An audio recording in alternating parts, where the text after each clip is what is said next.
Hi students, இன்னைக்கு நம்ம டிஃப்ரெண்ட்டாக நம்பர்ஸ் கொடுத்தாங்கன்னா அதை எப்படி ஆட் பண்ணுறது இல்லை சப்ராக்ட் பண்ணுறது அப்படின்னு தான் தெரிஞ்சுக்க போகிறோம். அதாவது எண்களில் வந்து நிறைய விதங்கள் இருக்குது. அந்த எண் வந்து ஒரு முழு எண்ணாக இருக்கலாம், இல்லை வந்து எதிர்குறி மைனஸில் இருக்கலாம், அப்படி இல்லைன்னா ஒரு பின்ன எண் ஃப்ராக்ஷனாக இருக்கலாம், அப்படி இல்லைன்னா ஒரு ரூட் நம்பராக இருக்கலாம், இல்லை கியூப் ரூட்டாக இருக்கலாம். இந்த மாதிரி டிஃப்ரெண்ட் டைப்ஸ் இருக்கு இல்லையா? இந்த மாதிரி டிஃப்ரெண்ட்டாக நம்ம கிட்ட நம்பர்ஸ் கொடுத்து அதை கூட்டவோ கழிக்கவோ சொன்னா எப்படி போடுறது அப்படின்னு தான் இன்னைக்கு நம்ம தெரிஞ்சுக்க போறோம். இப்போ எக்ஸாம்பிளுக்கு நம்ம ஒரு சம் எடுத்துக்கலாம். இப்போ 1ன்னு ஒரு நம்பர் இருக்குன்னு வச்சுக்கோங்க. இது கூட 5/3 இந்த நம்பரை நம்ம வந்து ஆட் பண்ண போறோம், கூட்ட போறோம்னு எடுத்துக்கலாம். இதை நம்ம எப்படி போடுவோம்? நார்மலா ஒரு பின்ன எண், 2 பின்ன எண்கள் இருந்தா நமக்கு தெரியும் பேஸ் கரெக்டா இருக்கா, அடிமானம் சமமா இருக்கான்னு பார்ப்போம். இருந்தா நேரா கூட்டிடுவோம், அப்படி இல்லைன்னா கிராஸ் மல்டிபிள், அந்த பட்டர்ஃப்ளை மெத்தட் நம்ம யூஸ் பண்ணுவோம். இப்போ இங்க ஒரு சிங்கிள் நம்பரும் ஒரு பின்ன எண் ஒரு ஃப்ராக்ஷனும் இருக்கு. இப்படி இருந்தா என்ன பண்ணணும்னா இதுவும் சிம்பிள் தான். இதுக்கும் நம்ம அதே மெத்தட் தான் ஃபாலோ பண்ண போறோம். ஒரு விஷயம் ஞாபகம் வச்சுக்கோங்க, எந்த ஒரு எண் இருந்தாலும் அதுக்கு கீழே 1 இருக்கிறதா நீங்களா கன்சிடர் பண்ணிக்கோங்க. ஓகேவா? எல்லா எண்ணுக்கு கீழே 1 இருந்தாலும் அதோட மதிப்பு மாறாது. அதனால 1 இருக்கிறதா நீங்க ஞாபகம் வச்சுக்கோங்க. அங்க 1 இருந்தாலும் இல்லைனாலும் அதோட வேல்யூ சேஞ்ச் ஆக போறது இல்லை. அப்போ நீங்க 1 இருக்கிறதா கன்சிடர் பண்ணிக்கோங்க. இப்போ உங்களுக்கு புரியணுன்றதுக்காக இப்போ 1/1 அப்படின்னாலும் இதோட வேல்யூ 1 தான், சேஞ்ச் ஆக போறது கிடையாது. இப்போ இது எப்படி மாறிடுச்சு? ஒரு பின்ன எண், ஒரு ஃப்ராக்ஷனா மாறிடுச்சு. இப்போ பார்ப்போம், பேஸ் சமமா இல்லை. அப்ப என்ன பண்ணுவோம்? கிராஸ் மல்டிபிள் பண்ணுவோமா? இந்த 3 கூட இந்த 1 மல்டிபிள் பண்ணி நம்ம என்னன்னு போட்டுக்கலாம், 3. நெக்ஸ்ட் என்ன பண்ணுவோம்? இந்த 1 கூட இந்த 5 மல்டிபிள் பண்ணி 5. நெக்ஸ்ட் என்ன பண்ணுவோம்? கீழே ரெண்டும் சேமா இல்லாதனால என்ன பண்றோம்? ரெண்டுத்தையும் மல்டிபிள் பண்ணி பேஸ்ல 3ன்னு போட்டுறோம். இங்க சென்டர்ல இருக்க பிளஸ் அப்படியே போட்டுறோம். இப்ப ஆட் பண்ணா 3 + 5 8 ஆயிடுது by 3. இதை கேன்சல் பண்ண முடியாது. அப்போ இந்த சம்மோட ஆன்சர் 8/3. அவ்வளவுதான். இப்படிதான் நீங்க செக் பண்ணி பார்க்கணும். இதே மாதிரிதான் எந்த நம்பர் இருந்தாலும் கீழே 1 இருக்கிறதா கன்சிடர் பண்ணிக்கிட்டு நீங்க சம் போட வேண்டியதான். ஓகே, இதேதான் சப்ராக்ஷனுக்கும். சரி, இப்போ இப்படி ஒரு நம்பர் இருக்குன்னு வச்சுக்கோங்க. 3 கூட √5 ஆட் பண்ண சொல்றாங்க. இப்போ 3 அப்படின்றது ஒரு முழு எண், √5ன்றது ஒரு ரூட்டுக்குள்ள இருக்கக்கூடிய ஒரு எண். அப்போ இது ரெண்டும் எப்படின்னா டிஃப்ரெண்ட், வேற வேறையா இருக்கு. அப்போ 3 + √5 அப்படியே எழுத வேண்டியதான், எதுவும் பண்ண முடியாது. √2 √5 இருக்குன்னு வச்சுக்கோங்களேன்.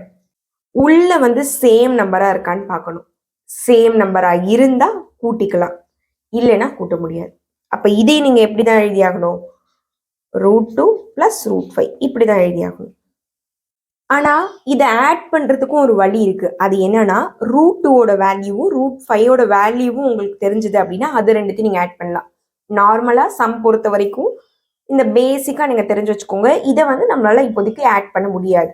அந்த பாயிண்ட் அப்ராக்சிமேஷன் வேல்யூ கிடைச்சதுன்னா அதை வந்து நம்மளால ஆட் பண்ண முடியும். இப்போதைக்கு இதை ஆட் பண்ண முடியாது. ஓகே, சப்போஸ் இப்போ √2ன்னு இருக்கு அந்த பக்கம், இதுவே இந்த சைடு வந்து √2னே இருக்குன்னு வச்சுக்கோங்களேன். இப்போ உள்ள டேர்ம்ஸ் எப்படி இருக்கு? ஈக்குவல் ஆயிடுச்சு. இப்போ என்ன பண்ணலாம்? √2 + √2னா இது ஒரு √2, இது ஒரு √2. அப்போ இது ஒரு டைம் இருக்கு, இது ஒரு டைம் இருக்கு. ஆட் பண்ணா 2 டைம்ஸ் இருக்கு. அப்போ இதோட ஆன்சர் 2√2 அப்படின்னு நம்மளால எழுத முடியும். ஓகேவா? இங்க முன்னாடி உள்ள நம்பர்ஸ் நீங்க ஆட் பண்ணிக்கலாம். சப்போஸ் இங்க வந்து இப்ப 2 இருக்குன்னு வச்சுக்கோங்க. 2√2ன்னு இருந்ததுன்னா இது ஒரு √2, இது 2√2. அப்ப ஆட் பண்ணா 3√2 அப்படின்னு நம்ம எழுதலாம். சரியா? இப்படிதான் பண்ணலாம். ஓகே, இப்போ இந்த மாதிரி ஒரு டேர்ம் இருக்குன்னு வச்சுக்கோங்களேன். √2 அது வந்து கியூப் ரூட்டா இருக்கு, இது வந்து ஸ்கொயர் ரூட்டா இருக்குன்னா இது ரெண்டுத்தையும் நம்மளால ஆட் பண்ண முடியாது. இதேதான் மைனஸா இருந்தாலும் இதேதான். இங்க சப்போஸ் மைனஸ் டேர்ம்ஸ் இருந்ததுன்னா இதே ரூல் தான். ஓகேவா? ஆட் அண்ட் சப்ராக்டுக்கு ஒரே ரூல் தான், கூட்டல் கழித்தலுக்கு. இப்போ 5.2ன்னு ஒரு நம்பர் இருக்கு, அது கூட வந்து 3 அப்படின்ற ஒரு ஹோல் நம்பர் ஆட் பண்ணணும்னு வச்சுக்கோங்களேன். இதை என்ன பண்ணுவீங்க? இதை இப்போ வந்து சப்ராக்ட் பண்ணுறோம். இதை நம்மளால கழிக்க முடியும். 5.2 அப்படின்ற ஒரு பாயிண்ட் நம்பர் கூட 3 அப்படின்ற முழு எண். அப்போ முழு எண்ணா 5க்கு நேராக போட்டு நீங்கள் கழிக்க வேண்டியதான். இங்கே எதுவுமே இல்லைன்னா 0ன்னு வச்சுக்கிட்டு மைனஸ் பண்ண வேண்டியதான். 2ல் 0 போயிடுச்சுன்னா 2 தான், 5ல் 3 போயிடுச்சுன்னா 2. அப்போ 2.2 தான் இதுக்கு ஆன்சர். இப்படி எழுதலாம். இப்போ இங்கே வந்து ஒரு ஃப்ராக்ஷன், ஒரு பின்ன எண்ணா இருக்குன்னு வச்சுக்கோங்க. இதை என்ன பண்ணுவீங்க? பாயிண்ட் நம்பர் இருக்கு, இது ஒரு பின்ன எண்ணா இருக்கு. இதை நம்ம எப்பவும் போல கீழே என்ன இருக்குன்னு அர்த்தம், ஒண்ணுமே இல்லைன்னா 1 இருக்கிறதா அர்த்தம். இப்போ கிராஸ் மல்டிபிள் பண்ணி போட வேண்டியதான். ஓகேவா?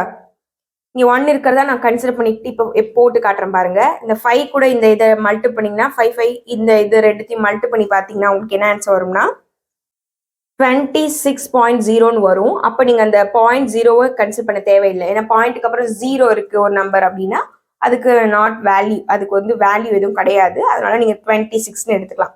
இது ரெண்டுத்தையும் மல்டி பண்ணும்போது நமக்கு 26ன்னு கிடைக்குது. ஓகே, இங்க வந்து எதுவுமே இல்லை, 1 தான் இருக்கு. அப்போ நீங்க 1ஆல இந்த டேம் மல்டி பண்ணா அதே டேம் தான் வரப்போகுது 3. கீழேயும் அப்படிதான், இங்க 1 தான் இருக்கு, அதால இதை மல்டி பண்ணா சேம் அதே டேம் தான். அப்போ கீழே 5, இங்க மைனஸ் இருக்கு, மைனஸ் போட்டுக்கலாம். இப்போ இதில் சப்ராக்ட் பண்ணி பார்த்தீங்க, 26ல் 3 போயிடுச்சுன்னா 23/5 5. இதை கேன்சல் பண்ண முடியாது. அப்போ இந்த சம்மோட ஆன்சர் 23/5. அவ்வளோதான், சிம்பிள். இப்படிதான் நம்ம சம்ஸ் போடணும். வேற ஏதாவது உங்களுக்கு டிஃபிகல்ட்டா இந்த மாதிரி நம்பர்ஸ் ஆட் பண்ணவோ சப்ராக்ட் பண்ணவோ தெரியலன்னா நீங்க கேட்கலாம். இதே மாதிரி ரிலேட்டடான சம்ஸும் ஒர்க் அவுட் பண்ணி பாருங்க. பாய்.